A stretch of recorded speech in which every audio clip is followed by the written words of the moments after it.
Hey Sagittarius, welcome to your June 2021 Love and General reading.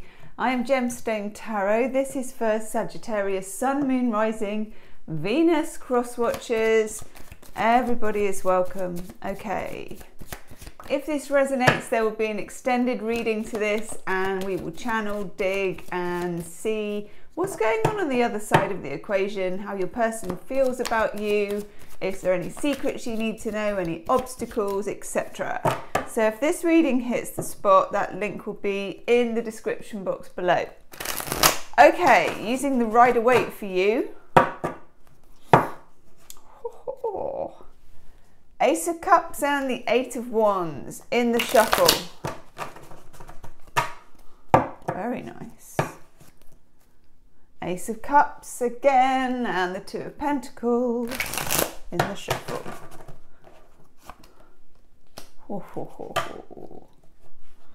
Okay, I've got one card out just now. High Priestess. Kind of energy that's normally associated with signs like Pisces. It's ancient wisdom and something's been going on with you, Sagittarius, for a few months, maybe a year of your readings that's been unusual. I'll be honest with you, I don't expect, just check I've got my microphone on, I don't expect with Sagittarius as much introversion with the readings or as much soul searching, you know. But it's just been indicated. So I'm talking about practices such as conscious creating, in whichever way that comes to you. You know, it doesn't always have to be, oh, I'm manifesting this or I'm doing my affirmations, any of that. However your practice comes to you, and it will be in all kinds of everyday and at the same time strange ways, okay? When you get the High Priestess, there's this thing behind her, this kind of veil, and it's covered in pomegranates. It's the thin veil between whatever this dimension is and whatever the other dimensions are. And again, there's a lot of talk about this, there's a lot of labels. I always think that when you label something, it kind of dies. So I don't label anything. And I'm not going to, and probably you don't either. We share a planet Jupiter as our ruler. And it's just not the labeling kind. Okay. This energy for you is telling you to go really deep and telling you not to hold back. It's telling you to try weird stuff, you know, whatever that means to you. Meditation, you know, that can be weird. It was weird for me. Meditation or some kind of psychic thing or anything that takes you out of your psychic comfort zone is going to bring rewards. For some of you, it's going to bring rewards financially, and it has a weird, you know, I think sometimes as well, as spiritual people, we tend to have spirituality here, money here. Money is just energy like anything else, very much so. And I would say spirituality and income are sometimes intrinsically linked. And for you, Sagittarius, very much so, okay? Let's have another card for you. There's that Ace of Cups again. So Ace of Cups is looming in the deck. Okay, there it is. Okay, it's coming out. Thank you, Ace of Cups, for making yourself known 5 times. We'll accept it. I can really feel that Ace of Cups energy for you, and I link it strongly with the High Priestess. Ace of Cups principally starts with self-love. Self-love, if you have ever tried to, and I would, you know, I would say it was a journey. I would say it was a quest. I would say actually it's an odyssey. Have you read The Odyssey by Homer? Okay, not Simpson. Although I like, you know, I like to think. The Odyssey has Odysseus in your typical Greek thing where he starts with a problem and he goes off on a literal journey and he meets all kinds of people that challenge him along the way, and then I won't tell you the ending because I hope you're going to read it. The Odyssey is a trial. Everywhere you go, everywhere you get off your boat, or everywhere you go on your journey, someone's going to test you. Self-love, as it appears in the Ace of Cups like this, which is the beginning of all love, is something that's on a lot of tea towels. It's on a lot of t-shirts. It's on a lot of live, laugh, love, whatever. It's something we strive for, and it's something that people are always telling us that we need. And it is an odyssey. It is a trial by fire. You do have to stop off at various islands and meet the people on your journey of self-love. And I know this reading is going a bit weird, but we're going a bit weird. That's what I'm saying. This card is strong in your reading, and now I feel like Yoda. Feeling is strong in this one. You've got that Ace of Cups. It's so powerful that it's not just like, oh, you're going to find love. Yeah, you are going to find love, but it's not as simple as that with the Ace of Cups. The universe wants you to start at the beginning. It wants you to start your odyssey. It wants you to complete your odyssey. And an odyssey doesn't necessarily have to go beginning to end. You just have to be on the journey. There's something here about you being on the love journey, the self-love journey. And it's tricky, you know, we think we've cracked it with self-love. We think we've got somewhere. There are many, many layers to it. And you may find it's an important project for you. It's your life project at the moment, starting here. We had or have a full moon lunar eclipse in your sign on the 26th, I think, of May. My dates are a bit shonky, but it's around then. The eclipses are in your sign and Gemini, and will be for the next few months. Again, my dates aren't good, but they have been for a few months. They will be for a few months. When the eclipses are in your sign, your life necessarily turns upside down and changes, and the way you do things is challenged by the universe. I remember when the eclipses were in my sign, Pisces Virgo axis, and it takes things away from you. It challenges you, it prods you, it goes through your psychological drawers. It says to you, do you need this? Do you want to keep this? Do you need this person? Do you need that job? Do you need that connection? Do you need that relationship? And it's rhetorical. It's giving you the answers, okay? Pay attention, Sagittarius. Pay attention to your hunches. And I don't just mean that in a trust your gut kind of a way. I mean pay attention to your hunches.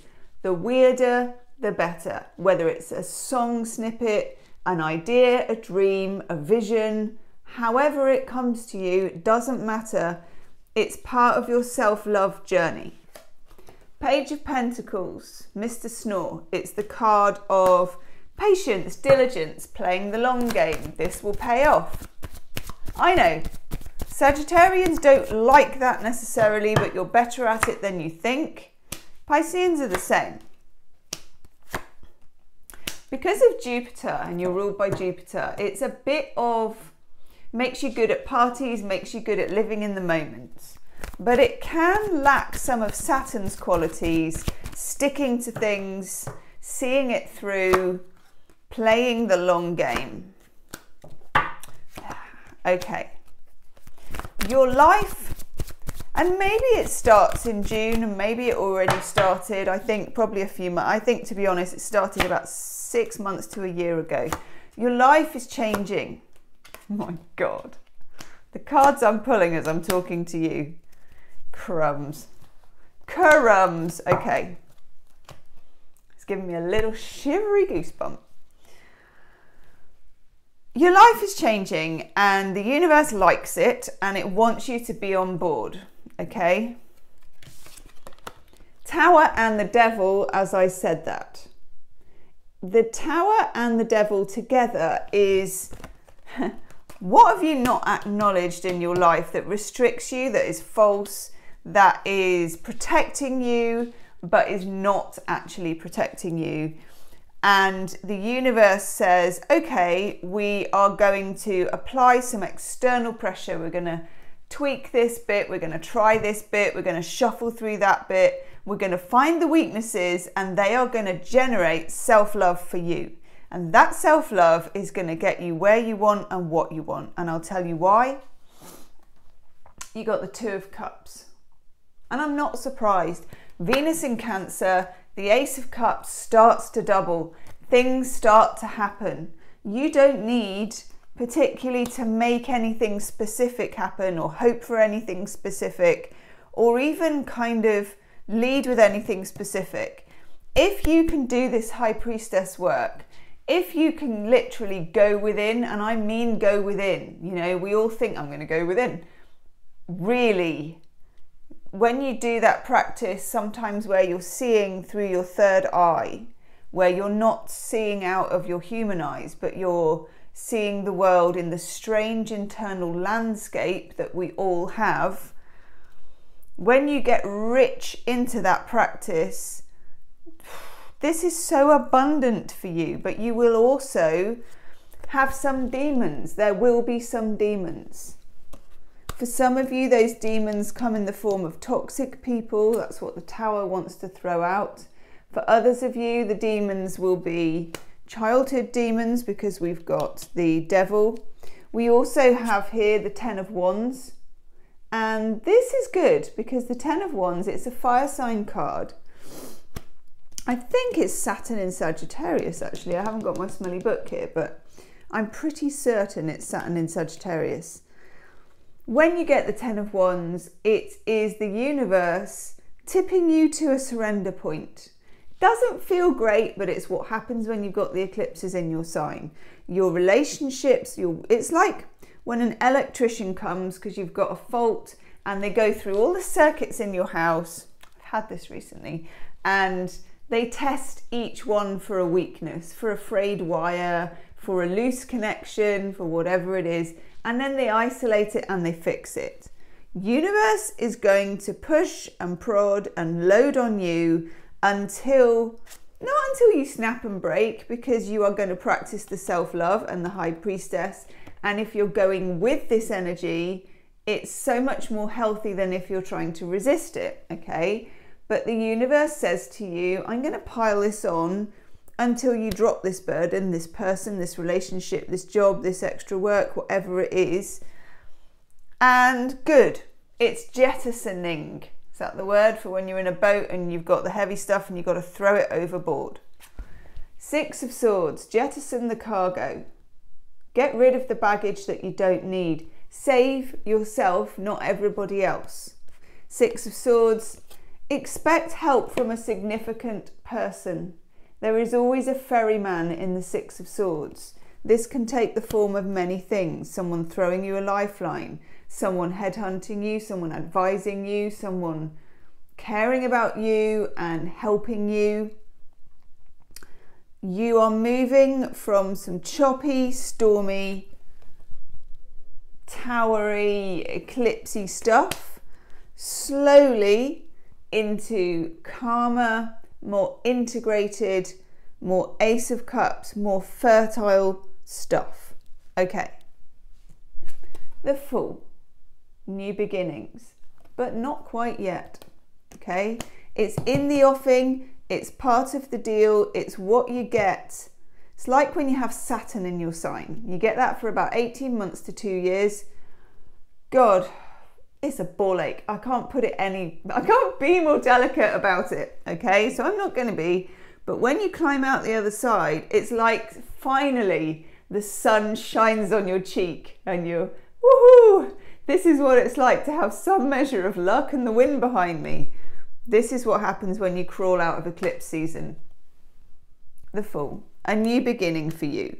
Now we also have the Ace of Pentacles. This is about, again, self-love. It really, really goes well with the Ace of Cups. Anything you create when you get onto this journey will be solid. Ace of Cups on its own can float off a bit. It can be a bit watery. When you get it with the Ace of Pentacles, it's like it's been anchored in soil. I like it when those two go together. This came up in the shuffle a couple of times. Jupiter in Capricorn, the Two of Pentacles. all the universe asks of you to make these things happen, whether it's a relationship or whether it's a career, universe asks you to be able to be flexible. This guy juggles 2 pentacles through an infinity symbol. There's the stormy sea behind him. He has to change things up. This can be about changing your routine. It can be changing where you live, how you live, your hours, your working practices, the way you approach relationships, the way you have conversations, whatever it is. The universe wants you to be radically open to change. In the extended reading, I'm going to look at the Ace of Cups. I'm going to look properly at your love life, single or coupled. And I'm going to look at what might be holding you back. Interesting. I like this. Your oracle card is chaos and conflict. It's the whole can't make an omelette without breaking eggs. It's the need for the storm. It's the need for the stripes to be shown. It's the need for something to be deconstructed and almost blown apart to get back to the reality of what's inside. Okay? Saggy, this is a really powerful reading, and they have been for a while for you, and I like that. I like the journey that you're on. Be willing to get on the horse, okay? Be willing to get on the horse. That's particularly resonant for at least one of you. I'm going to go and look at the love life in your extended reading. The link will be in the description box below. Do subscribe to the channel if this has resonated with you, and do share the video, and I'll see you on the other side. Namaste.